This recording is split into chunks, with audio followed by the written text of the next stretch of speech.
толук өндүрүшкө киргенден кийин жеңил болуп калды иш. Иш мага жеңил болду, иш мага жагымдуу болду эң негизгиси. Мен азыркы өнүгүп келаткан, чоңоюп келаткан, же жаңы баштап аткан компанияларга да айтмакмын, силер дагы өзүңөрдүн жөндөмүңөрдү издегиле. Өзүңөрдүн жөндөмүңөргө жараша жумуш аткаргыла. Бул балким жана мурунку чыгарылышта айткандай бул сатуу болушу мүмкүн, балким бул өндүрүү болушу мүмкүн. Өндүрүүнүн ичинде дагы өзүнчө бир чоң бөлүм бар. Мен өндүрүшчү катары айта кетейин, бул сен кийим эле тиге бербейсиң, сен же бир футболка тигесиң, же бир шым тигесиң, же бир спортивка тигесиң.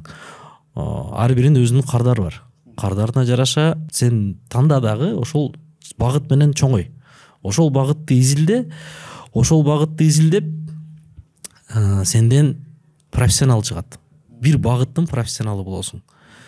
Же жерге чачылып кеткен бир информация болуп каласың аягы, же болбосо бир багытты тандаган профессионал болуп чыгасың да. Же эмне чыкса ошол жака секире бергенге мен мисалы үчүн туура эмес деп эсептейт элем.